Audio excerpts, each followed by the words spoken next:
বলেন শুধু ওনাদের দোষ দিয়ে কি লাভ? একদল খাইছে আরেক দল খাওয়ার জন্য রেডি হয়ে আছে। কোরআন থেকে প্রেসক্রিপশন না নিলে সমাজ সুন্দর হবে না। কোরআনের প্রেসক্রিপশন না মানলে রাষ্ট্র সুন্দর হবে না। কোরআনের প্রেসক্রিপশন অ্যাপ্লাই না করলে শুধু দুর্নীতি দমন কমিশন দিয়ে দুর্নীতি বন্ধ করা যাবে না। এজন্য কোরআনের আইন আমরা চাই কি চাই না? ইউনুস গভর্নমেন্টকে আমি বলবো, অল্প সময়ের জন্য আপনারা এসেছেন, সংস্কারও করতে হবে, আবার নির্বাচনও করতে হবে। সব সংস্কার হতে করতে পারবেন না, যতটুকু পারবেন এর মধ্যে আমাদের যে হিউজ ম্যান পাওয়ার, আমাদের যে মানব সম্পদ, হিউম্যান রিসোর্স, এটাকে ডেভেলপ করে আপনাদের যেতে হবে। বাংলাদেশের আসল পরিচয় কি? সবাই বলে না।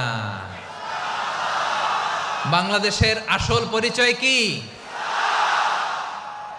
এই ইসলাম নিয়ে আমরা সংসদ ভবন সাজাবো, রাজি আছি না নাই?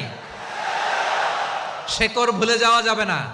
আমরা ধাপে ধাপে শারিয়া আইনের দিকে যাব ইনশাআল্লাহ, কিন্তু জঙ্গিবাদ দিয়ে নয়, কট্টরপন্থা দিয়ে নয়।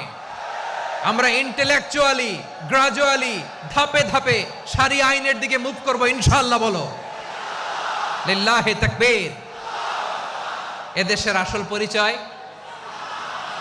সবাই বলে না, আওয়াজ করে, এদেশের আসল পরিচয়।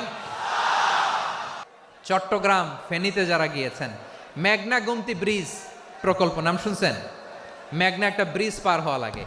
এই মেঘনা গুমতি, এখানে 3টা ব্রিজ কাঁচপুর সহ, এই 3টা ব্রিজের নির্মাণ কাজ, রেনোভেশনের কাজ দেয়া হয়েছিল জাপানের একটা কোম্পানিকে।